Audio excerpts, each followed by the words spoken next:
So this week I'm just making some sugar cookies to use these sprinkles that I bought a long time ago. So this is, these are good holiday sprinkles. They're from Sweet Gourmet. It's their Noel mix. And the reason I like these over just normal red and green sprinkles is they have these white snowflakes in them that I like to use for Christmas. It is kind of hard though because it's a 2-pound bag of sprinkles, so it's lasted me a couple of years, but you can still get it on Amazon and from them directly if you look them up. So I have started to soften some butter.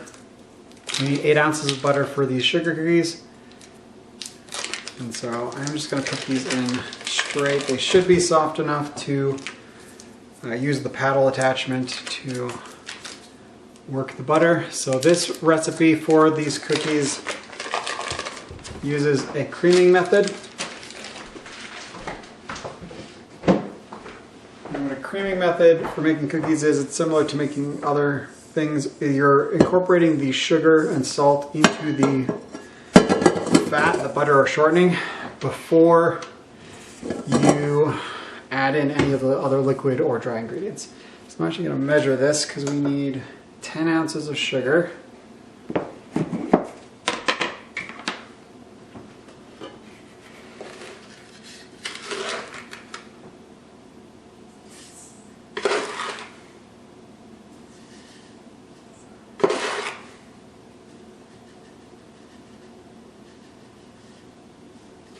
There we go. And a teaspoon or 0.16 ounces of salt. It's not a whole lot of salt. Okay, that should be good. Now we're going to attach this to the KitchenAid with our paddle attachment.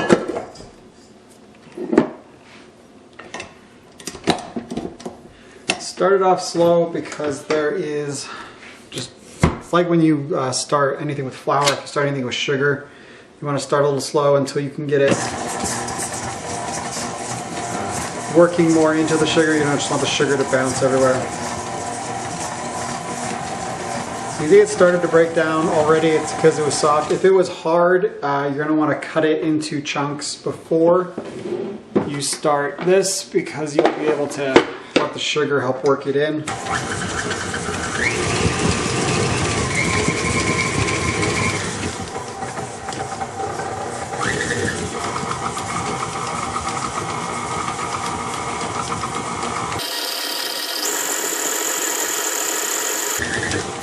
So at this point you can see that the sugar and the salt and butter has started to kind of look like a dough. It's sort of incorporated. You may be tempted at this point to stop. You don't want to. When you're creaming butter with your sugar, you want to get to a point where you start getting, it will look lighter and stick to the bowl a lot like when you're making like a whipped cream.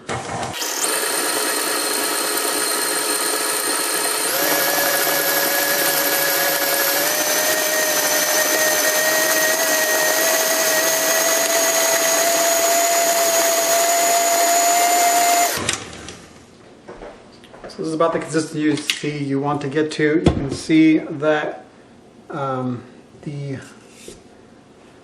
butter is sticking to the side of the KitchenAid bowl, and it's working a lot more like a wet dough. If you can see there, you can possibly see it stick and kind of leave trails on it. That's when you're getting to the point where you want to be. And at this point you're going to start adding in the wet ingredients. So the wet ingredients for this are 2 ounces of eggs, 2 ounces of milk, and 1/4 ounce of vanilla extract. So I'm actually going to measure these separate so I can get them by weight.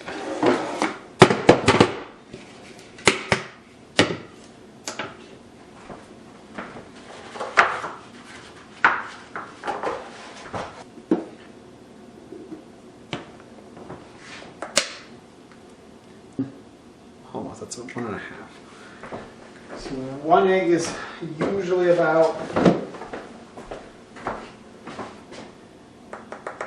about 2 ounces.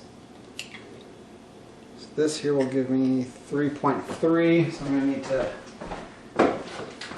beat the eggs and then take out a little bit.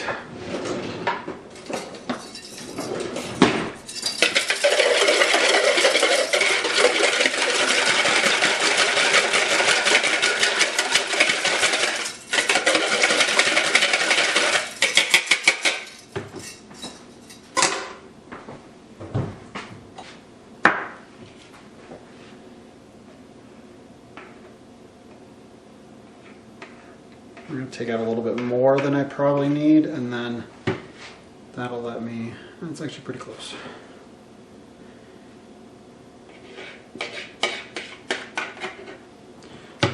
After I've beaten it, take out all of it, and then I can slowly add in as much as I need. It's about as much as I need. On top of that, we need 2 ounces of milk.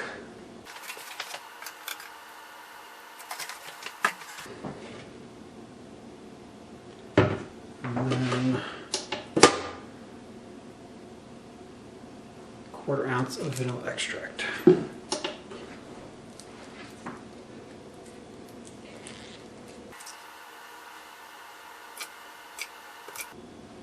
that's good enough. This is a full bottle, it's kind of hard to get a good pour out of it.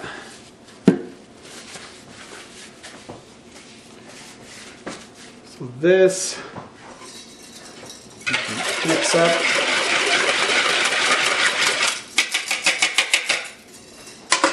And then with the KitchenAid on, I'm going to slowly add this in.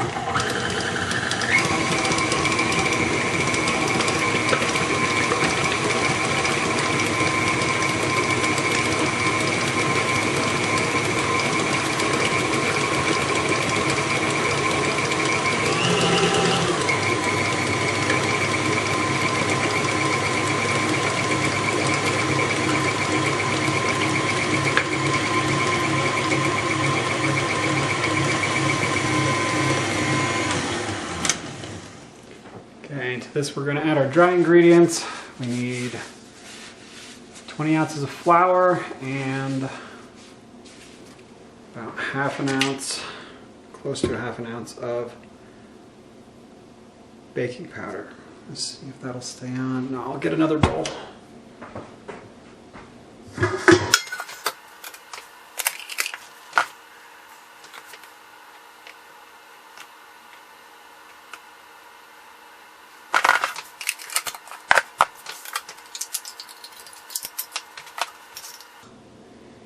This calls for 0.625. My scale doesn't get quite that precise, but that should be the right amount.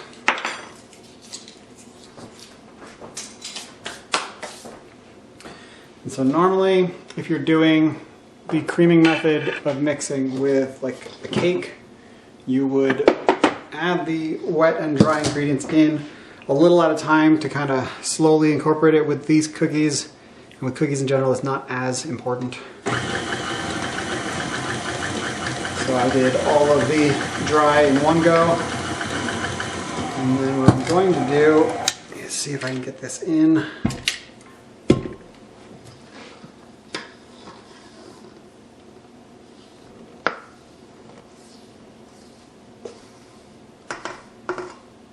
And then start it on slow speed to start incorporating it.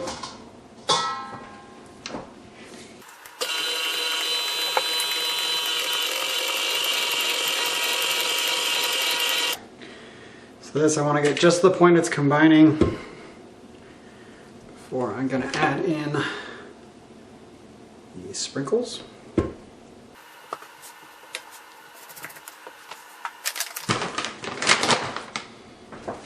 Now for this recipe, this amount of dough, I'll usually add in at least 1/2 cup,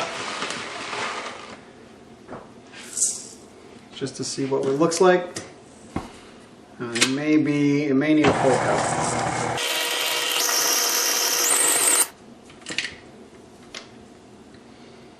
Yeah, it's looking like it could use a whole cup.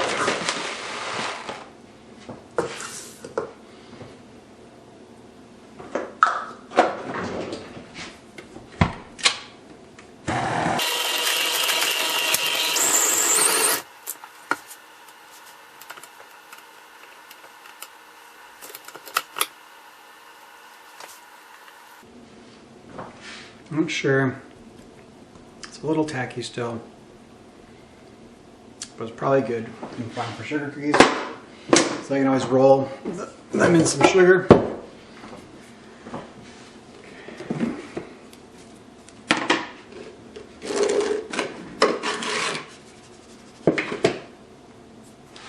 I need a spoon for this. So you can pull off parts with your fingers. I like to use a spoon as at least somewhat of a guide, so I can get somewhat uniform of shape. These actually seem like they're okay, so I'm going to tap them down. I'm going to just kind of put a little sugar on either side, get on our sheet pan. So you can always roll this out and then cut circles. I like to actually just roll balls. And have a little bit more control with my hand over the size. It also gives me a feel for how much the sprinkles have incorporated and spread out in the dough. If they haven't spread out in the dough, then I need to mix it a bit more. You don't want just clusters of it. See, that's about good. Now that I've got a feel for how big I want to make them, I may switch to my hands. A spoon's a good way to start to get a feel for how much you want to work in a single cookie.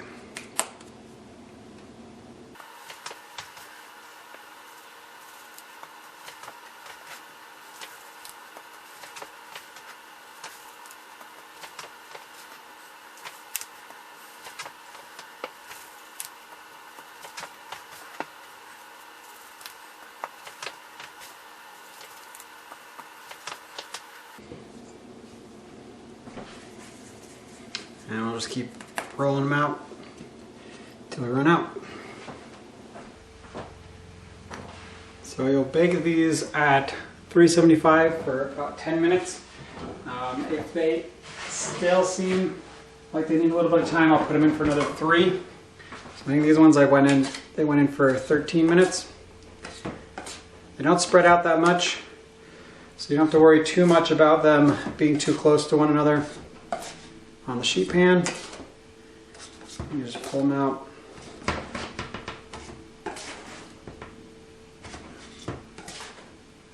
And put them on a cooling rack when they're done.